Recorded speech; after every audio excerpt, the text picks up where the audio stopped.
some action that talks about what we're doing to make sure that we're fighting for our industries here at home. So without further ado, I want to bring up Secretary Wilbur Ross. Thank you, Sean. The action we took last night is actually the culmination of a couple of decades of disputes between the United States and Canada.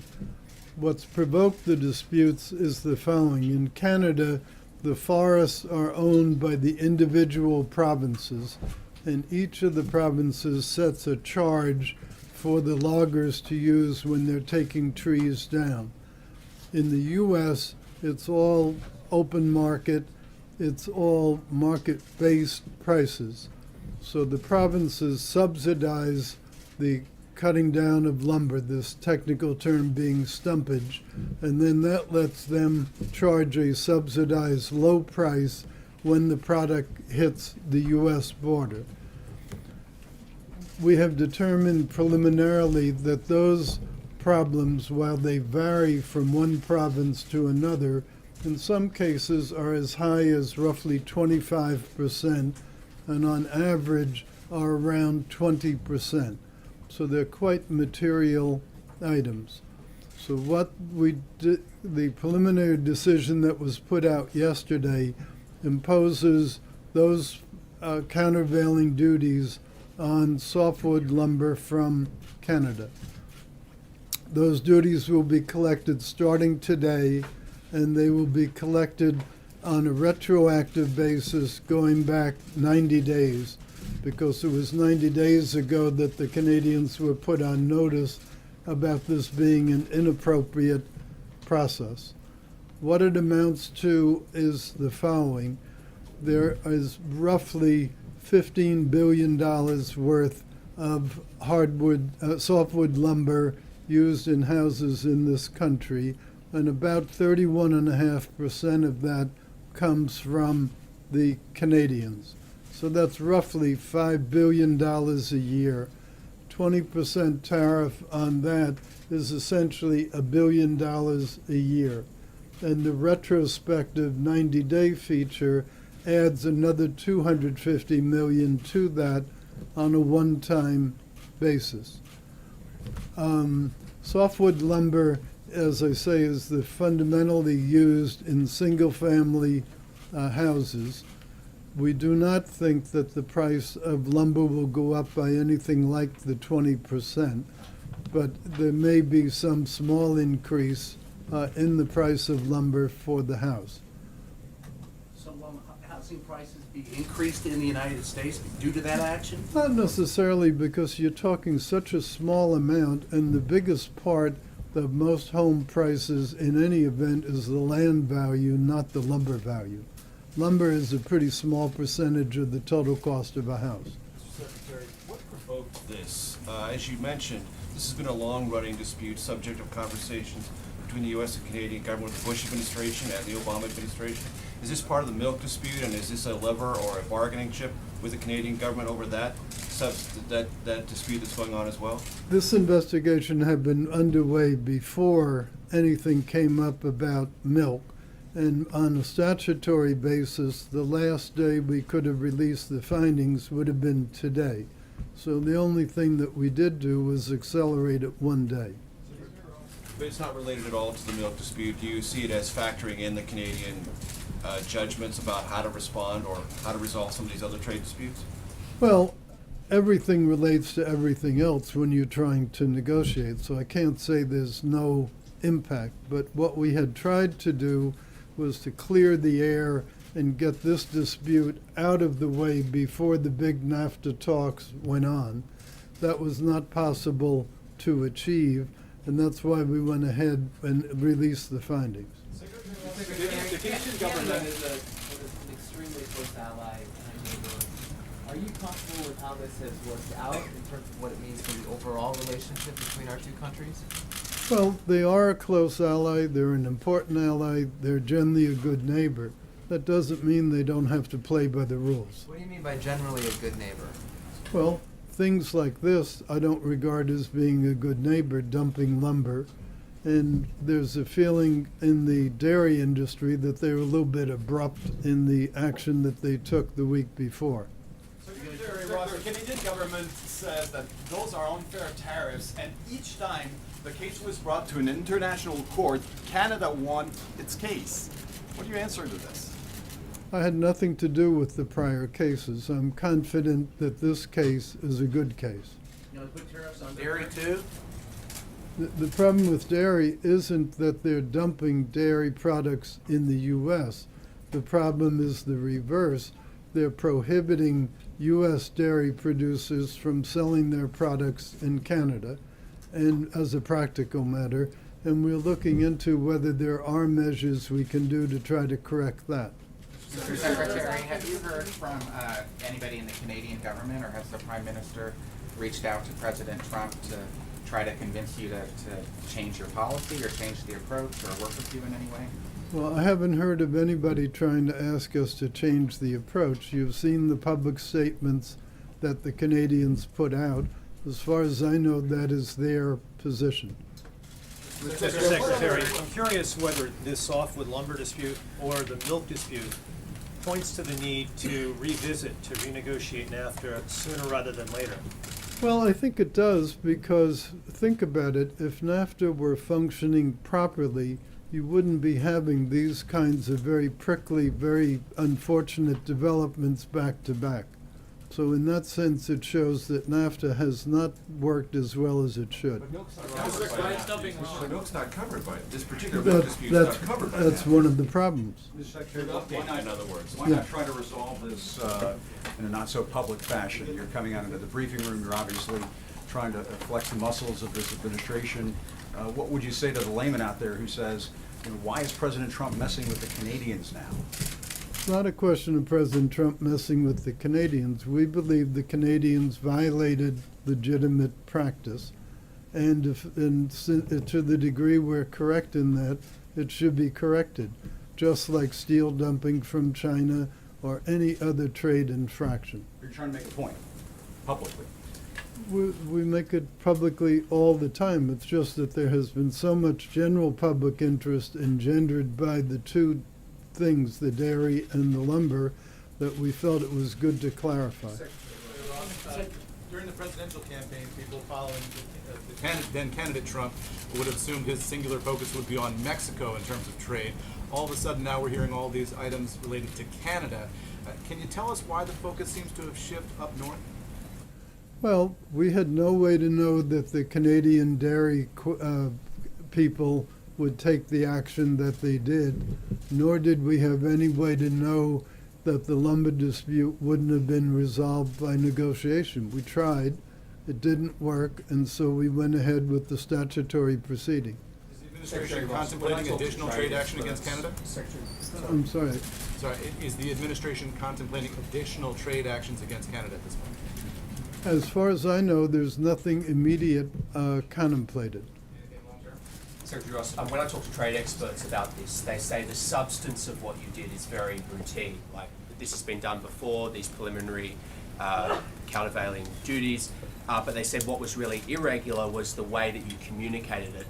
Is this something that you're trying to sort of do as a bit of a PR thing to put NAFTA on notice? How should we read your very aggressive statement? Well, it's not routine. It's not routine in that $1 billion of countervailing duties does not happen every single day. This is a quite large. In the early 2000s, it's happened before. It's not unprecedented. Well, we made the release the way that we made the release. Why did you make it that way? It seemed appropriate under the circumstances. Yes. Mr. Secretary, thank you, sir. Sir, India and America both were, America was the largest trading partner of India, or India was the largest trading partner under Prime Minister Modi. And now we have a new administration with a new thinking and a business administration. Same thing in India, Prime Minister Modi has the same thinking. So what is the future of the trade between US and India, sir? Well, U.S. does not have a free trade agreement with India at this point, so the trade relations between U.S. and India are governed by the WTO rules. There's nothing in the actions we've taken that changes that. Mr. Secretary, following up on what Jim said, though, if housing prices do increase due to this, what do you tell the average consumer in the United States if their prices are going up? They didn't bargain for that. Well, I don't know what they bargained for, but I'm sure what nobody in the United States bargained for was people dumping product. It's no different whether you dump steel or aluminum or cars or lumber or anything else. Nobody has. There's use the term countervailing duty and anti-dumping interchangeably. They're two different things. Which is it, dumping or This is countervailing duties? this is countervailing duties. Mr. Secretary, could you have a specific timeline for when the president is going to announce his intention to renegotiate NAFTA? And could this move actually complicate his efforts to get a good deal? Well, we put the Congress on notice quite a few weeks ago of our intention to renegotiate NAFTA.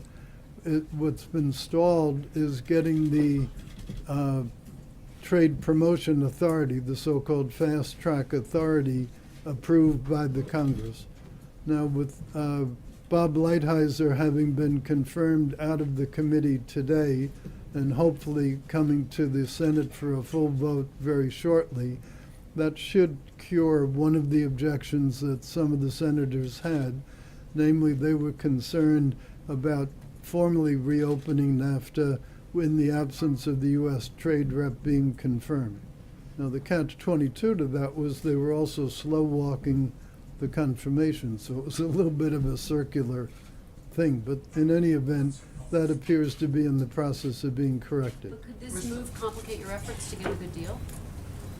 Everything affects everything else, but this trade issue over lumber, as has been pointed out, is not a brand new issue. It's been around for quite a while. Mr. Secretary,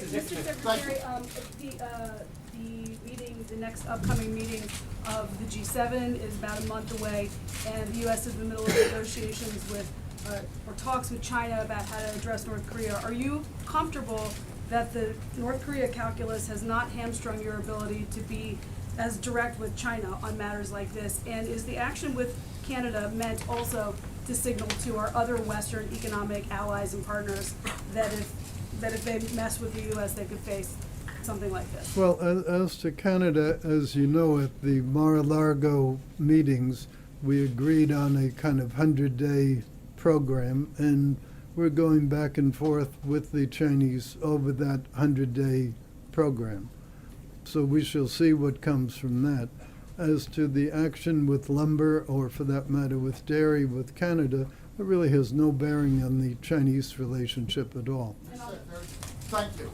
It seems to me that the object of the 25% tariff on soft lumber coming out of Canada is not to raise wood prices, it's to save and create American forestry jobs and loggers who are losing their jobs right now as a result of the dumping. Has the administration done a study? Do you know how many American jobs are going to be saved by this tariff? Well, it's quite a lot of board feet of lumber. Lumber sells for about 38 cents per foot. So if you take all these large amounts, there are about 47 billion board feet of lumber consumed in the U.S. market in a given year.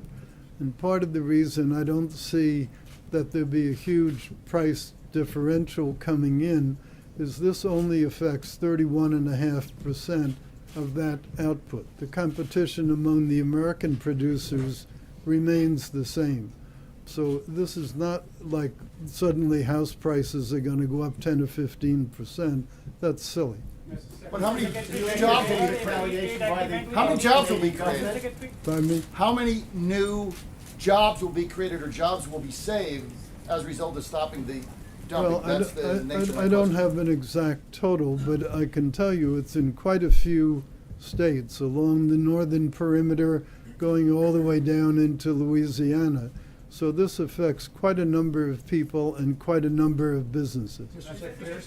Secretary, you're getting bipartisan support at the very least for your actions on softwood lumber. I expect that there'll be bipartisan support on whatever action you take on behalf of the dairy industry as well. I mean, you appear to be laying the groundwork here for your notification to Congress that you'd like to renegotiate NAFTA. Are we correct in reading it that way, that you're kind of paving the pathway here, or at least greasing the skids? Well, the president announced a couple of months ago that he wanted to renegotiate NAFTA. And as I say, it's been stalled in the Congress because to do it effectively, you really need to use the Trade Promotion Authority. I think you're aware of the benefit that gives, which is when it comes to the floor for vote, it's an up or down vote. They can't amend the deal. So it makes it much more probable of getting a deal approved. That's the practical significance of it. So these very public actions that you're taking and being here in the briefing, is that sort of paving the way for promoting that authority? Well, we hope to get as soon as possible the Trade Promotion Authority granted. Only Congress can do that. And so we've been consulting with the staff. I've met, I don't know how many times, but quite a lot of times, both with Ways and Means and with the Senate Finance Committee. And we hope that with the Lighthizer confirmation, that will remove that impediment. Mr. Secretary, do you favor a free trade agreement with India for I'm sorry, couldn't Do hear. you favor a free trade agreement with India? As you said earlier, it doesn't exist between the two countries right now. Do you favor a free trade agreement with India? Oh, any pending trade events with India? Is that the question? Free trade. I don't believe that there have been any serious discussions with India of late on the topic of a free trade agreement. But there's no inherent negative attitude on our part relating that. Mr. Secretary, on Thursday, you're going to have an announcement on Thursday that you'll do something similar with aluminum that you did with steel last week in terms of initiating investigations into potential aluminum dumping into the country. Could you talk a little bit about that? Well, I think the right time to talk about executive orders is once they've been issued. Mr. Secretary, this is a high-profile action, even if there's a precedent for similar action in the past. Is there a risk that this could provoke retaliation on the part of the Canadians, and we could see a trade war between the United States and Canada? Well, I know that would be a stimulatory thing for all your readership, but we don't think that's going to happen. So this is isolated, this is dairy and softwood and... We think so, and we certainly hope so, and we look forward to constructive discussions with the Canadians as we get into NAFTA. You don't anticipate any retaliatory action on the part of Canada? It's totally Canada's decision what they'll do. I'm not aware of anything that we've violated, so I don't know what it is that they could do that would be a legitimate action. What if we pass the border adjustment tax? What if that were part of the tax reform package? Well, as I understand it, there'll be some word on the tax reform package from the people who are working on it, so it would be better to address that question to them. While we have you, Mr. Secretary, what about this notion of 3% GDP growth? Is that a fair assessment? Is that something that is realistic? Do you believe it's realistic? Well, I would hope that the growth could, over time, get to be better than that. President Obama is the only president in many that didn't have at least 1 year of 3% growth. And with all the initiatives that we're doing, the regulatory reform, the trade reform, the tax reform, hopefully, and unleashing energy, there's no reason we shouldn't be able at least to hit that, if not beat it. Mr. Secretary, you mentioned cars. Who is dumping cars to the United States? Which No, I just use that as a figure of speech. Secretary, who is dumping cars to the United States? Which I said it was a figure of speech. Mr. Secretary, what happened between the press conference with Prime Minister Trudeau and the President said he would only be tweaking the relationship and this decision on softwood lumber? What changed? Well, first of all, this was not a presidential decision to do the softwood lumber. This was a decision that arose from a trade case that was underway. So it was a normal decision. So I don't think it has anything to do with the personal relationship between Mr. Trudeau and the president. Mr. Secretary, finally, if you or the president have any faith and trust in WTO? Well, WTO is a whole different subject matter. We do have some questions and some concerns about it. There will be a WTO meeting coming up in the next several weeks, and what will come out of that will come out of that. Mr. Secretary, thank you. In your view, should the U.S. stay in the Paris Climate Agreement or withdraw from it?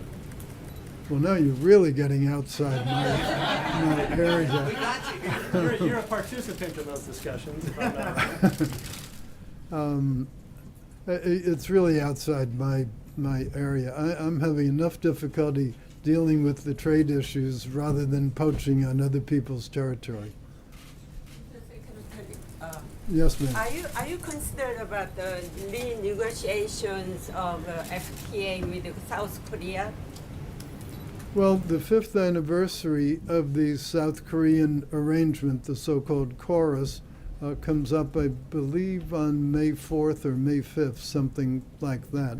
So that would be a logical time to think through whether there was something to be done or not. Do you think softwood lumber might get Michael Flynn's name off the front pages? Is Michael Flynn now a trade issue? I wasn't aware that he Thank you, Mr. Secretary. Mr. Secretary, here's one more way out of the box for you. Oh, well, thank you for if in that. fact the next president is elected as Marine Le Pen in France, who is not at all for the continuing the EU, how would that affect the relationship with France and the EU? That's such a hypothetical question that I find it very difficult to answer. Macron? Well, I think let's wait for the French runoff election. Let's see who's elected. Let's see what actions they take, and then we'll be in a position to make a reasoned response to the question. Thank you, Mr. Secretary.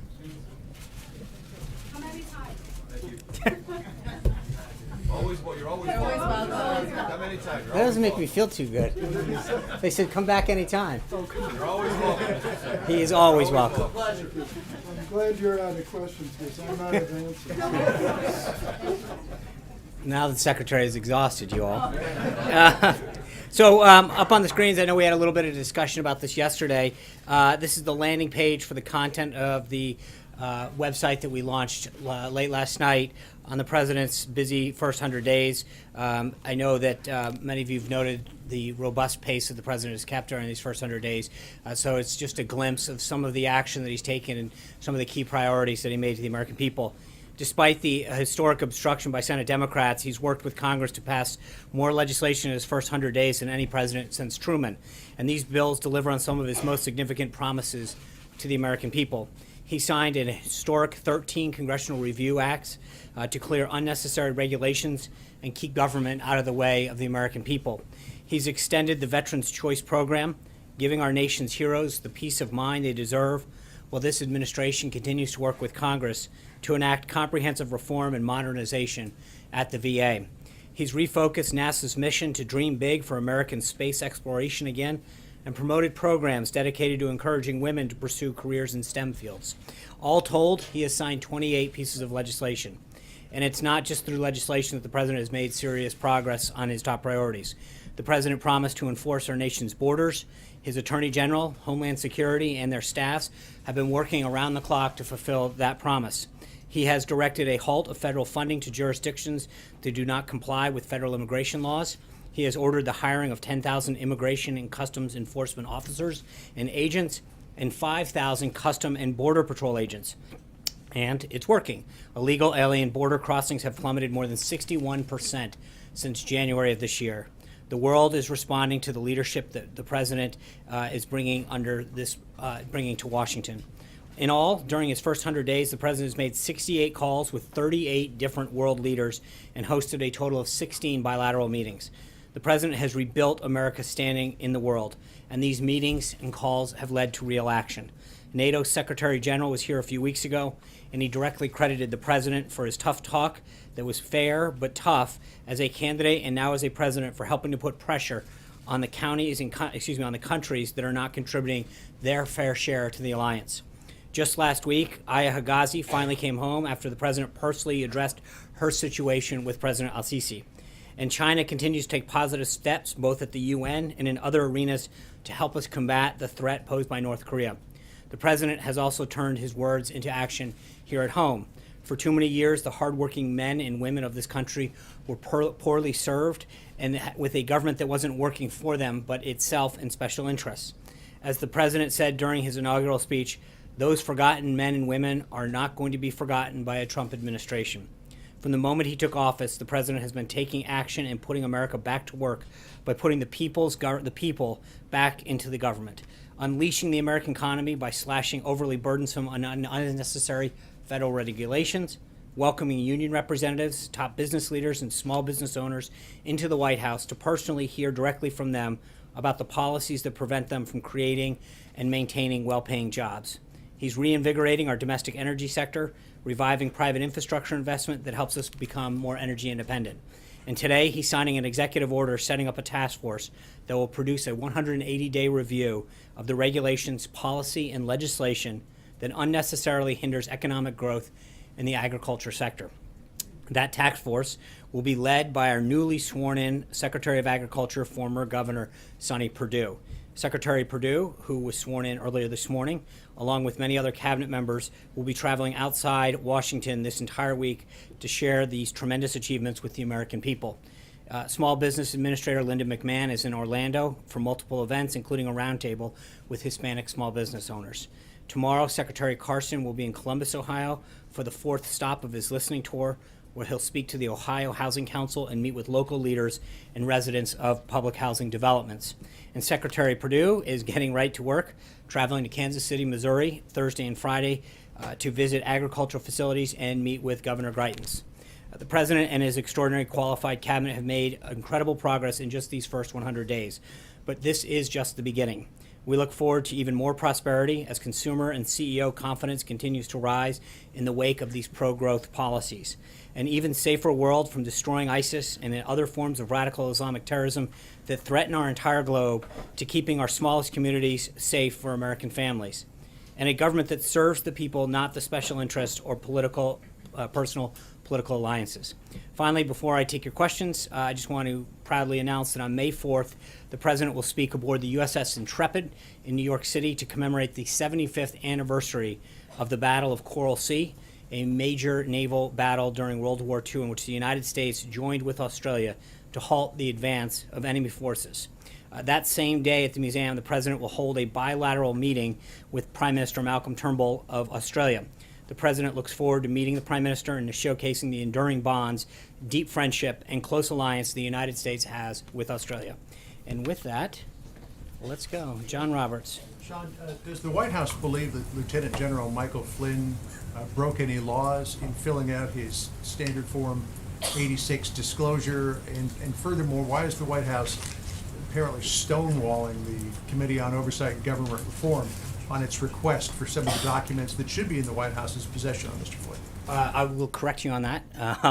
The committee sent a form letter to several agencies, including the White House, asking to find those documents. The documents in question, the Department of Defense possessed and sent over to him.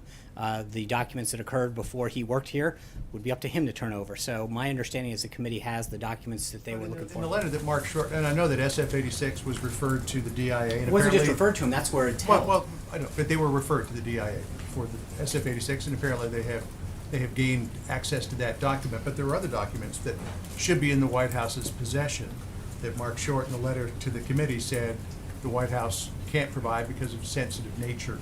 Also said that there were no documents that were available prior to the 20th. Right. But I also asked the question, does the White House believe that Lieutenant General Flynn might have broken the law when he filled out SF-86? I don't. That would be a question for him and a law enforcement agency, whether or not he filled. I don't know what he filled out and what he did or did not do. That all happened.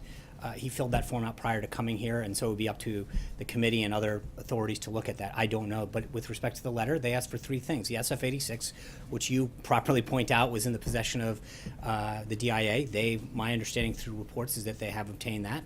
Then they asked for documents prior to January 20th. As you know through the Constitution, we didn't assume the White House until January 20th at noon, so we don't have the documents prior to assuming the White House. And then the third would be they listed for every call and contact that he made, which is an extraordinary number that's a very that's a very unwieldy request. So was it the sheer volume of it, or was Well, it? I mean, it's to say we want the national security advisor, whose job it is to talk with foreign counterparts on a daily basis to document every call that he may or may not have made, is not exactly a request that's able to be filled. But every document that they asked for, my understanding is that they've gotten. Sean, is it your position that during the transition, the Trump transition has no custodial possession of any of these documents? Well, I would, again, that, but that's- that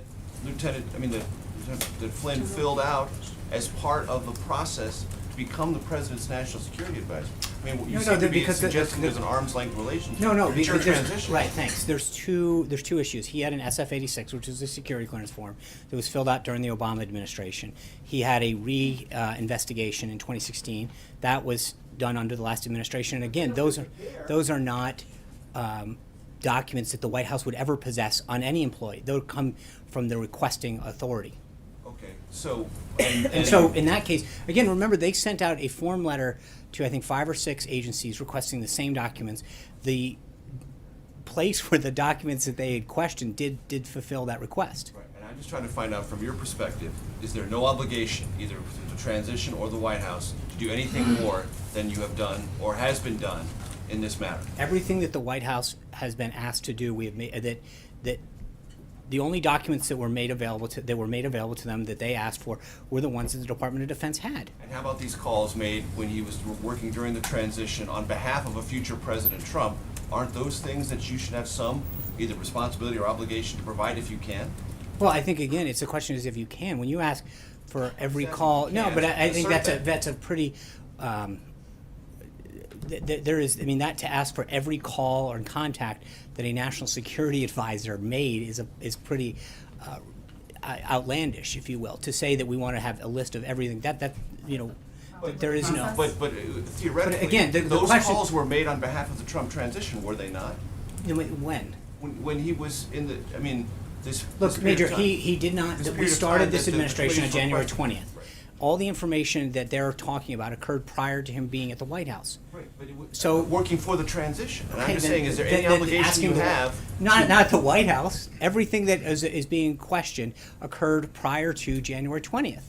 But you actually the delivery of those documents? But you're acting as if you had no custodial or Right, ethical but the responsibility of your own transition. That's all I'm trying No, to no, get at. and I guess the question is that what He was not making calls as a private citizen. He was making it as a future national security advisor. I understand that, and right now to ask the White House to produce documents that were not in the possession of the White House is ridiculous. So I got John. Thanks a lot, Sean. A few weeks ago, when General Flynn's attorney wrote to the Senate Intelligence Committee suggesting some sort of immunity deal for General Flynn, I asked you a question about whether the White House would be invoking executive privilege. And your response at that time was no, we have no problem with General Flynn testifying. He's free to do so. We won't be invoking any type of privilege.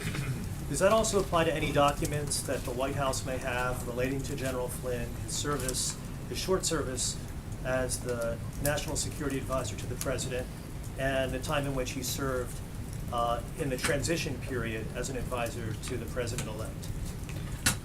I think, look, when you ask, I know that when Chaffetz was asked that whether or not what he is looking into had anything to do with the White House, my understanding is he was very clear that that had to do with his time prior to that. So talking about what his role is at the White House seems not germane to any of the questions that are being asked. What about prior to his service at the White House? Well, that, again, would have to go to General Flynn. There's nothing that is being asked for with respect to his service here at the White House.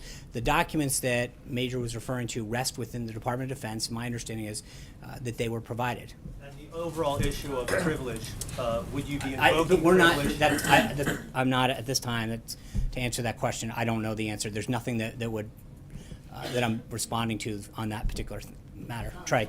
And Sean, generally speaking, within the Trump administration, how important is it to the president that everyone working for this administration is honest on their security clearance forms? Very. And so, and if they don't, then they're going to be, investigated. I mean, but you assume, look, everybody fills out forms all the time. All of us, at some point, we sign our name and swear under oath that everything that's done there. So I think each and every one of us in different ways, signs our names and agrees to abide by the information that we provide. Just following up, do you know if the president is aware of the comments that were made by the House Oversight Chairman today? And does he agree at all with the assertion that it seems as though General Flynn was not in compliance with the law? I'm not. And again, that would be a matter for them to look into, not for us. Caitlin. Does the White House consider Mike Flynn's payment from Russia today to be a payment from a foreign government? I don't know. That was, again, all of that occurred prior to his service. Your White House, does this White House consider a payment from Russia today to be a payment from a foreign government? I understand. What I'm saying is everything that he did was prior to coming to this White House. So for us to determine someone else's thing as a consultant. Today, do you consider that to be a payment from a foreign government? I'm sorry, if what? If someone took money from Russia today. If they were an employee of the White House, absolutely.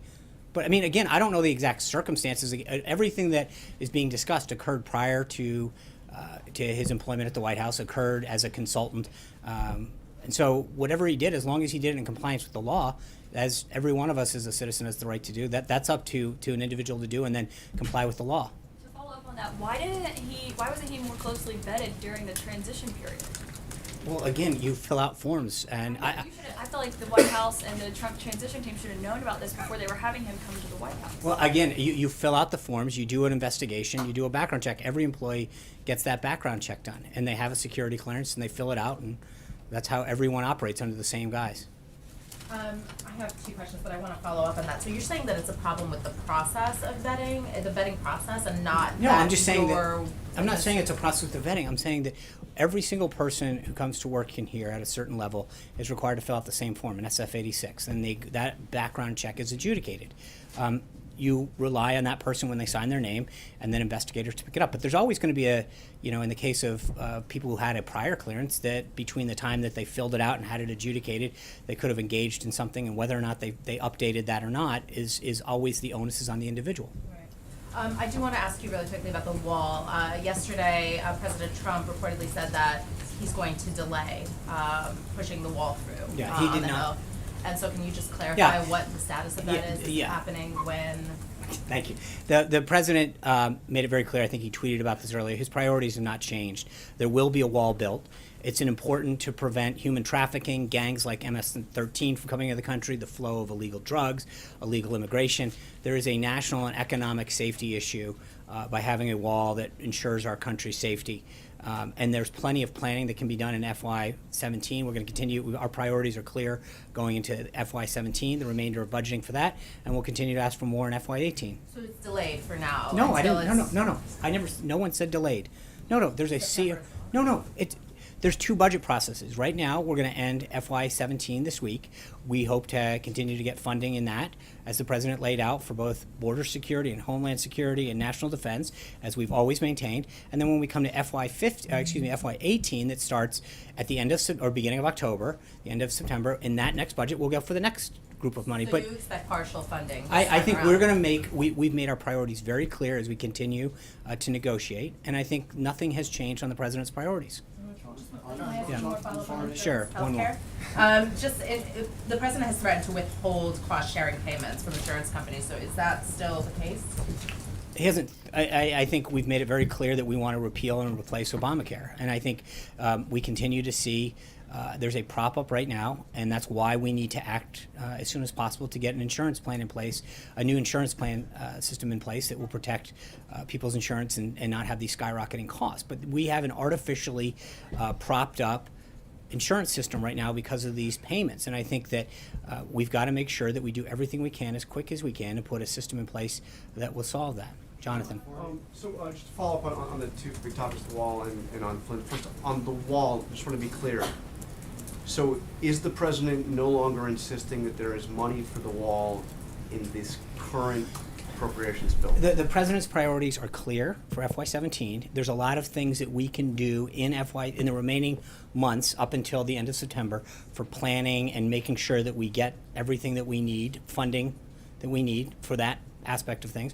And then as we go into FY18, we'll continue to ask for more. I don't think anything's changed. So the president is not insisting that he has money for actual construction of the wall? Look, in this I'm not gonna current get, bill? we're still in discussions with the House and Senate leadership, but I think the president's been very clear that he wants a wall. He wants it done as soon as we can do it. There are things that we need to do to protect our country, like human trafficking, the flow of illegal drugs and gangs, that are gonna make sure that while we've achieved a significant drop in illegal alien border crossing, down 61% since January, that this is something that's in our country's long-term national security interest. The actual construction can wait until the fall? No, it's not a question of wait until the fall. I think there's a lot of things that have to happen. It's like any construction. you can start Well, you've got to construction. start doing some planning and things, and so we will take the first steps now, and then we will continue to seek funding through the FY18 and further budget to make sure that the actual, it is completed. And on Michael Flynn, does the president feel that he was misled by General Flynn? I think the president made a decision a while ago because General Flynn was not straight with the vice president at the time and let him go. I think he stands by that decision, and it's up to others to review all this information that's coming out. But does he now feel that he also wasn't straight with him? I don't know. in the beginning during A lot of the transition? facts are still coming out, Jonathan. So I know the president made a decision a couple months ago. It was the right decision, and we've moved on, and we've continued to stay focused on. At the time he made that decision, he said that Flynn was the victim of a media witch hunt, and said he was a good man that had been a victim of Right. this So witch hunt. let's Does he still feel I that, think or all the is that- facts are still coming out on that. Let's see where they come. I think he made a decision a few months ago. He stands by that decision. John. Thank you, Sean. Two questions. Last night, the president said, and some have reported it, some pretty sensational charges about the Iran treaty. We know he's called it the worst agreement in history and the worst he ever saw himself. But he also said that at the time of the treaty, the government in Iran was on the verge of collapsing. And that is something I don't believe that has ever been reported before. He also said that the unfrozen assets, the billions, they're not used to fund terrorists, but they were in Swiss bank accounts. Is this based on intelligence reports he's received or other information? I'm not going to get into what the president knows, but there's a reason that we are undergoing an interagency process right now to look at the deal. Yeah, Jessica. I had a second question. Oh, I'm sure. Okay. On General Flynn, anyone who is at his level and some levels below undergoes an investigation by the FBI with a final report. Was the president ever given a final security report by the FBI on General Flynn? I don't know how. He was the head of DI of the Department of the Defense Intelligence Agency. He had an existing clearance.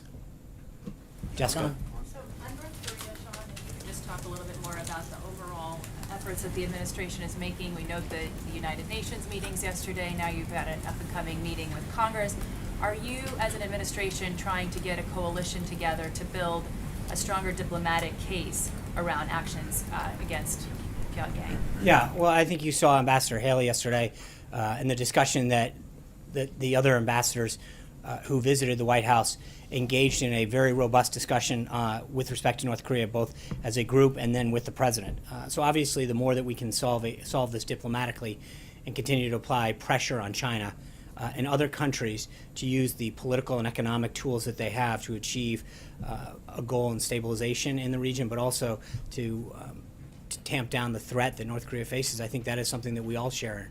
How would you characterize the administration's overall strategy on the DPRK? Well, I think it's ongoing, and I think we've seen very positive signs with respect to a nation like China. I think the relationship the president built with President Xi down in Mar-a-Lago is definitely paying off dividends. And this president's relationships that he's building with heads of government is clearly reestablishing America's place in the world and getting results for the country. Kayla. Will you articulate that strategy on Wednesday when you have the meeting of the senators? I'm sorry? Will you be able to articulate that strategy and put a finer point on it for the senators? Just to be clear, that meeting is a Senate meeting led by Leader McConnell, just utilizing our space. So that is their meeting. So we're not there to talk strategy. They are going to be briefed by the. Can I answer the question? Major, you want to come on up? I mean, I understand there are 4 brief. Hold on. Characterize it as you presenting your strategy to the U.S. There Senate? are 4 briefers that are coming up to talk about the situation in North Korea. They will be briefed by, this is a Senate-led meeting that they are getting. Those 4 briefers will share to them the current situation in North Korea. Kayla. Strategy to be articulated, though? Huh? So the senator should not